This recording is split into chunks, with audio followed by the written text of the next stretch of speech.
Peace, peace, peace! Welcome to Food for Thought Fridays, where we take knowledge, insights, and experience, put all that in the pot, and serve it to you to nourish your mind, body, and spirit. Today, I have a special guest. Yes, sir. My man, Kise. Yeah. An entrepreneur. And not only an entrepreneur, I consider him a healer of the community, and he'll go into why I consider him that. He is the founder, owner, and CEO of BWS Massage and Therapy on Demand. Yes. Right? Did I get that right? Perfect, man. Perfect. Awesome, awesome. So before we get into it, you know, the way we met at an entrepreneur business workshop, and we immediately clicked based on the conversations that him and I were having, and we noticed that we had a lot of core values that was aligned. Yes. Would you agree with that? 100%. And we decided to just stay connected, and here we are. Yeah, look at that, man. Yeah. Small world, right? Right, right. So I'm from Patterson. You know, I grew up in the streets selling drugs and stealing cars and doing a whole bunch of wild, dumb stuff. You know what I'm saying? And you're from the city of Newark. Born and raised, man. Yeah. Born and raised. And one thing that I've realized and that I've noticed is no matter where I go, if there's a hood there, the fundamentals for the most part are the same. Always. So can you tell us about how it was for you growing up in Newark, New Jersey? Oh, man. Growing up in Newark, which we consider the hood, for me, it was challenging, but it was also a blessing in my life, man. You know, coming from facing adversity, most importantly. But growing up in the hood, you know, you had to live, it was key principles you had to live by. And me not having that father figure, you know, living in a single parent home. Yeah. My father figures were those older guys that were selling drugs right in front of my house, in a sense. Right. They kind of raised me to become a man, they didn't give the great advice. Now I understand that now, but the principles that we live by, to be strong, to never let nobody, you know, take nothing that belongs to you. That hardship of just being tough. Yeah. You know, being bullied. You know, a lot of us, we tell bullying is bad, but sometimes in life you need that. Because when you become an adult, you gotta be willing to hold your own in business. You know, in life with family, you gotta be willing to lead by example and have that tough skin. So growing up in the hood was a struggle. You know, I sold drugs as well. I had the gangbang, and it was just to fit in a sense. You know, I never accepted it, but now I understand it was all just to fit in. It was just to fit in, but it made me who I am today, man. And I'm proud to say I'm a man, black man from Newark, New Jersey. That's right, that's right. Yo, it's crazy. I don't even want to sound redundant, but everything you said, it's as if I was saying my life story as well. You know, besides the gangbanging part, because I didn't do that. But I do have a lot of friends that were into gangs. Yes. Now, so you're the founder and CEO of BWS. What does BWS stand for? BWS, it actually started when I left my corporate job. I was a branch manager for Enterprise Rent-A-Car. So I've done that. That was like my real job that separated me from the hood in a sense. That was an opportunity for me to pursue my passion in business. So when I resigned from that to pursue my own business, I became a personal trainer. So I came up with this company called Bodies with Style. And Style was my name growing up because I was always the cool kid who knew how to put pieces together. I had swag. So still got it. I still try to keep it together. No doubt. You know, and I remember my first job, this janitor was like, yo, I like your style, man. He started calling me Ali Styles. My full name is Al Shakis. So he started calling me Ali Styles, and I always held on to that. No doubt. So when I started my business, I was like, Bodies with Style. Fashion, style, look good, it all comes together, it all mesh. So after long story short, when I stopped training, I went into the massage therapy business. I wanted to bring over that same energy, that same vibe. So I put the acronym together, BWS, which means Bodies with Style, Massage on Demand. That's great, that's great. Now, growing up in the hood, right, like where you and I are from, I see entrepreneurs do, and I hate to sound stereotypical, but it's just what it is. Hey. The type of businesses that they go to are normally barbershops, accessory stores, selling shea butter, you know, selling incense, t-shirts, right? And no disrespect to the people who do that. Not at all. Do your thing, you're doing a positive thing, keep getting that bag. But what made you choose massage therapy? For those reasons, to be honest, it was something different and unique. And I remember that word, that unique word. I've heard that years ago. Like, hey, you're gonna do something unique, and I wanted to do something that was different. I wanted to expand my horizons. So, massage. When I first got into the business, you know, when I even mentioned it to my wife, like, hey, I'm a stop training. I'm a focus on massage therapy. Reason being, in our community, we look at massage as a luxury. Right, yeah. We look at it as a luxury, and others look at it as a necessity. So I wanted to empower our people on that belief that massage is not a luxury. It's affordable, it's a necessity, and it's recovery. Right. And that's what we're missing. Yeah. You know, so that's what led me into the business, and I had no idea I would be so good at it. Yeah. And here we are today. Yeah, you know, it's interesting you say that. As someone who's into health and fitness myself, I've studied different modalities of health and fitness, and definitely, like, I get acupuncture done and stuff like that. Okay. Definitely, massage therapy is not just about luxury, as you put it. Can you mention, you know, a benefit or some of the benefits of getting massages done? Key benefit is, for me, was stress reduction. Most important, man. When you're facing adversity, you're coming from, you know, the lifestyle I came from, the background, I should say. We deal with a lot of stress. I watched my mom, as a single mom, deal with a lot of stress to put food on the table, to provide for us. So, as cliche as it sounds, get a massage. Yeah. That stress kind of goes away within that hour. You know, that's a huge benefit. Not only that, you know, if you're active, whether you're an athlete, a trainer, massage helps as a recovery. You know, martial artist. Us. Yes. That's what I'm talking about. Yeah. You know, so, you know, I tend to add those different components when it comes to massage, the benefits of stress reduction, increasing your blood circulation, maintaining diabetes. Wow. You know, people won't even make that connection. No. Wow. Maintain diabetes, and just taking the time to care for yourself, whether it's 30 minutes to an hour. Wow. Okay. And, you know, one of the things that I really admire about you and what you're doing with the BWS movement, that's what I call it, is you're providing jobs for people.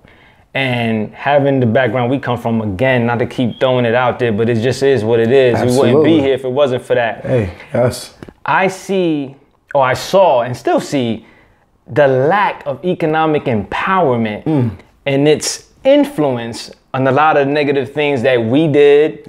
And a lot of the ills and stress that our people go through. And you are providing jobs for people. Yes. So that means so much to me. So on behalf of the people that come from the bottom, like myself, you know, I just want to say thank you. You know, you're not just taking, you're actually sharing and providing. And give us, being that you're doing that, so obviously you're not just someone who's running around giving massages. There must be a long-term vision here. What is the long-term vision for BWS? The long-term vision for BWS is to educate people of all race, of all gender, on self-care. You know, it's really that simple. Self-care. We care for others, which is a good thing. A lot of us, we care so much for others, we forget about ourselves. Facts, But in order to maintain that and stay strong, to be here for a long time, you got to take care of yourself. So self-care is a long-term vision of BWS. Not only that, I want to be able to bring on other young professionals in this industry, show them the importance of, you know, networking, being comfortable with walking into a person's home, you know, introducing yourself in a professional manner, and making that client completely satisfied. You know, that's the true vision. I don't want to just.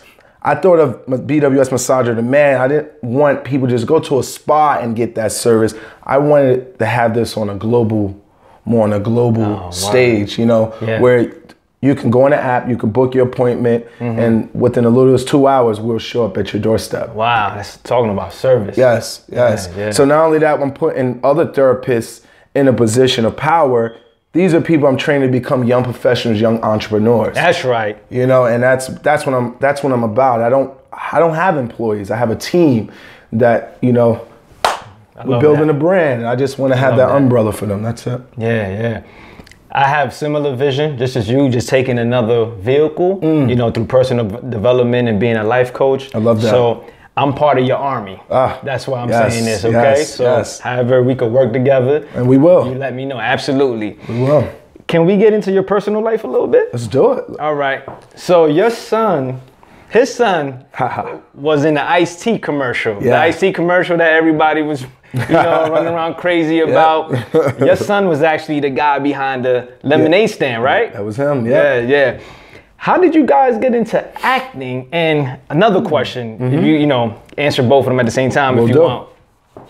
Are you concerned with the whole, how do I call it? Like the childhood acting plague. You see what happens, like my man from Home Alone, like it just seems like when children get into acting, him. Yes. You know, it seems to sometimes cause harm. Jackie Coogan, another kid. Another one. So, so how do you feel about that? And what are you doing about that? And also, how did you guys get into acting? Are you an actor as well? So I'm not an actor. Okay. I was the shy kid growing up. Hard to believe. Hard to believe, yes. But a lot of what I do today has been an inspiration from my kid. He was, you know, at 3 years old, I'm gonna make it quick. At 3 years old, he was the type of kid, he'll sit in front of television and reenact an entire TV show, like Blue's Clues, for example.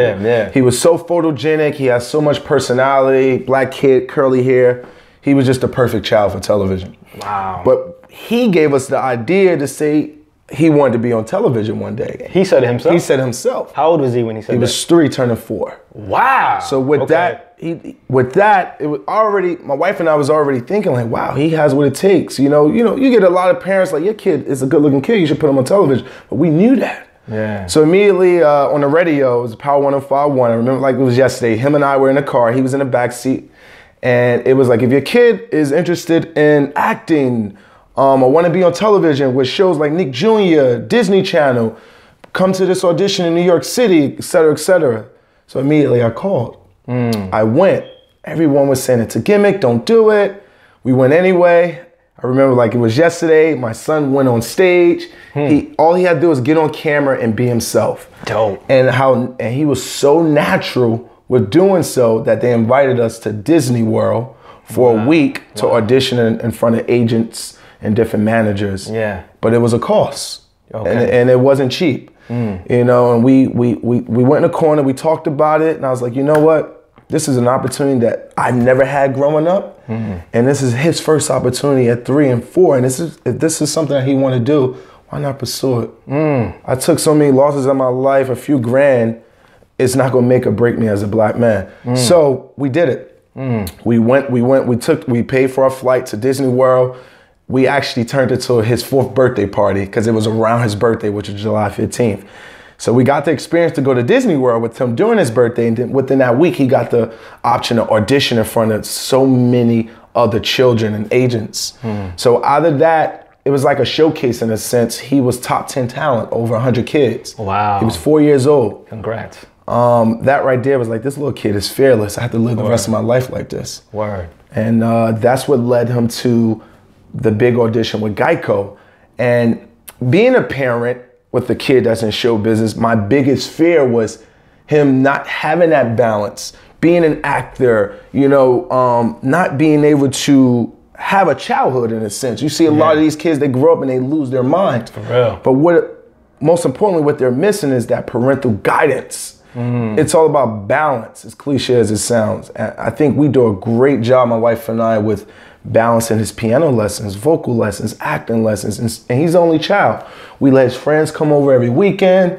You know, he always has his cousins around. He plays video games. Yeah. He gets it done, but we stay on top of it. That's great. That's great. You know, one thing that I always say is that I admire those who know why they're here. because for me, that I was always confused or not really sure or what was my purpose. Why am I here? Likewise. And I admire those. And even in a way are like almost envious, you know what I'm saying? You know, of those who, this is why I'm here.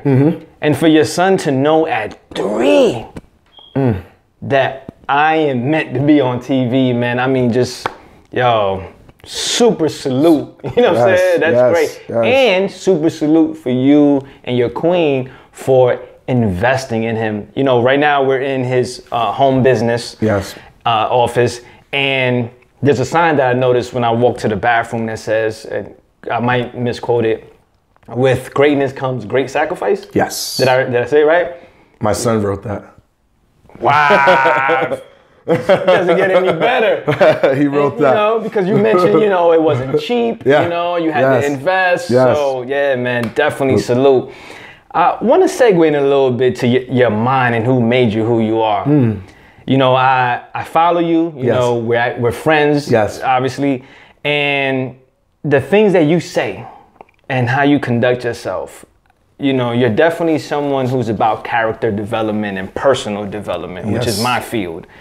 You know, with that being said, what would you say is, well, first of all, do you read? I do, yes. Okay. I didn't want, it's like, I assume that, you know what I'm saying? Yes, I do. I do now, be honest. At this stage of my life, I read a lot more compared to growing up. What's your favorite book choice? There's so many. Or give me your top 3 then. You know what? I do have a favorite book. It took me a while to really think about this one, but it's The Alchemist. Oh, the classic. The classic Alchemist by Paul Coelho? Coelho. Yes. I never could pronounce that last name, but that book taught me life lessons of, you know, it actually made me accept who I am and what I stand for and where I'm going. Oh, and tell me a little bit more. What was it about the book that made you make that connection? You know, it talked a lot about sacrifice and determination, and the story, the kid, he knew what he wanted even when those told him he couldn't achieve those things. And even with the obstacles that were coming. Yes. Yeah, got you. And that's what I mean by facing adversity. I was that kid who grew up in the hood, who had to gangbang, who had to sell drugs to somewhat be accepted. Yeah. You know, but I stayed on course. You know, every now and then, you know, I venture off. But there was, I give a lot of praise to the man upstairs because he kept my vision clear and I knew where I was going. So that book just helped me accept where I'm at today, who I am as a man and what my purpose is in life. That's great. You know, I feel like a lot of people miss what divine alchemy really is, right? Because you and I are living, breathing examples of divine alchemy. Why do I say that? So most people know alchemy as taking any metal and turning it into gold, right? Yes. The meaning behind that, from how I was taught and what I studied, is actually turning a negative into a positive. Yes. Turning a situation where there's no opportunity, no resources, and creating opportunity and resources. This is divine alchemy. I'm getting shivers just you feel me? Speaking that. So you are a living, breathing example of your favorite book. You know? Wow. And with that being said, what are 3 success principles that you live by? 3 successful principles I personally live by that I eat, sleep, dream about every single day. One is common courtesy. You know, I grew up, my era, man, we were just some disrespectful kids, man. You know, certain things that, for me, I'm speaking for myself now, I didn't have that father to say, hey, this is what you should do for a woman. You know, you should open the door, you should shake, firm handshake. I learned those things as an adult. So common courtesy, just the simplest things. I always say to my son, little things create big character. It's the littlest things that you may not, like by not making your bed. But if you make your bed every single day, those little things will make it creates such a big character on who you're gonna become. You know? Yeah, you know, in addition to what you're saying, don't lose your thought, because we need 2 more. something that my mother used to be hard on being on time. You know what I'm saying? To the point where I would even say a little extreme. Mami, te quiero mucho. I love you. But now as an adult, someone who I value being punctual, I value those lessons. You know, Malcolm X said, let me get this straight. If you're on time, you're late. And what was the other part of the quote? So, if you're here it is. If you're early, you're on time. Yes. If you're on time, you're late. Right? I heard Malcolm X say that. Yes. So I noticed that not only does it set the tone for reliability, but also preparation, being punctual. And I feel like, you know, you mentioned courtesy. Yeah. You know, to me, that aligns with being on time. And, you know, like, if someone says they're gonna, you know, you said you're gonna be there at a certain time, being there at a certain time, right? Absolutely. Yeah, I get mad with that CPT stuff. I do too. Yeah, I really don't like that. But anyway, okay. What's the other two? Another one is passion. Passion, okay. Passionate. You have to be a passionate individual. You know, you have to be passionate. What is it that you want for yourself, and use that passion to help others. You know, so that's a key principle of mine. So it's common courtesy, passionate, and consistency. Consistency. Wow. That should be number one for me because I've faced so many obstacles. I've seen failure. I've looked failure in the eye so many times. Wow. To the point where I accept it now. It's a part of the process. Wow. Failure. And I tell my son that you're going to fail. You're going to go on a million auditions, which we have, but only, you know, only a few going to call you back. Yeah. You know, out of those 1,000 auditions, laws of attraction, you're only going to get booked once. Yeah. So stay consistent in your efforts. You know, I'm glad you said that because it's brothers like yourself who live that principle and who share that story. You know, as someone who reads a lot myself, I read a lot of success stories and people. I'm inspired by that, bro. Yeah, that's what's up. And people who share their stories about facing failures and being consistent. When I get in a position when I feel like quitting, I remember stories like that. Like I'm going to remember probably out of this conversation many things, but the fact that you shared that you guys been through so many auditions, and I know you have your own, I'm going to remember that. Yes. You know what I'm saying? And it fuels me to keep going and remember that this is part of the process. It's part of the process. Yeah. The great thing about that is when it goes back to what you were saying about auditions and being consistent, we went on so many auditions to the point where they remember my kid's name. Like, hey, I remember you, Caden. That's what's up. And the process just became that much more easy. And I was like, look, see, son, we've been here so many times. They now remember your name. Yeah. I like how you turned it to a positive. Yeah, that's just one step in the door. Let's keep going. And just make it fun. So. And the fact that he's getting that lesson at such a young age, that guy's going to be tough, yo. I pray, man. That's something I pray for and we prepare for. And So, as we begin to wrap this up, you mentioned earlier that you left a corporate job. Yes. You know, that's big. Most people, you know what I'm saying, would be very comfortable and wishing they had that type of job. And there's people out there right now, you know, that are watching that may have a corporate job. They may not have no job, or they may have a regular job, whatever, and have a passion. They have a dream, they have a goal that they want to pursue. As someone who actually lived it, you left a comfortable situation, you left a corporate job, and you're following your passion. You know, if you can just look in that camera, what words would you have to those people? Hey, man, whatever I do, you know, I want to be the one to either lead by example, help others. That's my purpose in life, you know. But you gotta have a burning desire for what is it that you want. For me, when I left this corporate job, it was very uncomfortable. I was scared.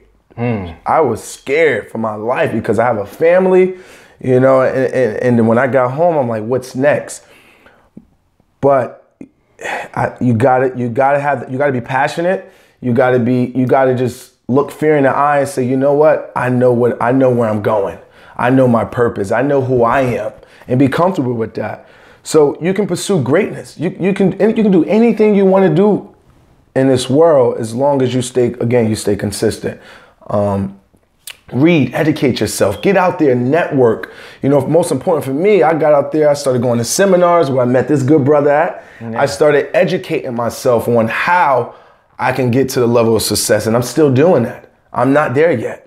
This is still part of my process and my journey. Yeah. So for you guys out there who have a burning desire, who want to get to the next level, who want to pursue your passion, whether you want to be an artist, an actor, a dancer, just do it. Go for it. Take that leap of faith and continue to remain consistent on the process. That's right. Well, thank you so much for your time. You're welcome. You're welcome. How can people find you and get your healing services? Hey, you can find us on all social platforms, Facebook, Instagram. The name of our company is BWS Massage or Demand. You can actually download our My Time app, which we utilize. You search for BWS Massage or Demand. You click that book now button. We offer a plethora of services to help you guys in need. So, yes. That's right. Well, thank you once again. You're welcome, brother. We appreciate you. I appreciate you. And for everybody out there who liking the videos, subscribing, sharing, with most heart sincere thank you for your gratitude. And the gratitude that we have for you is out the roof. Absolutely. And remember, continue to grow and glow. Peace. Greatness.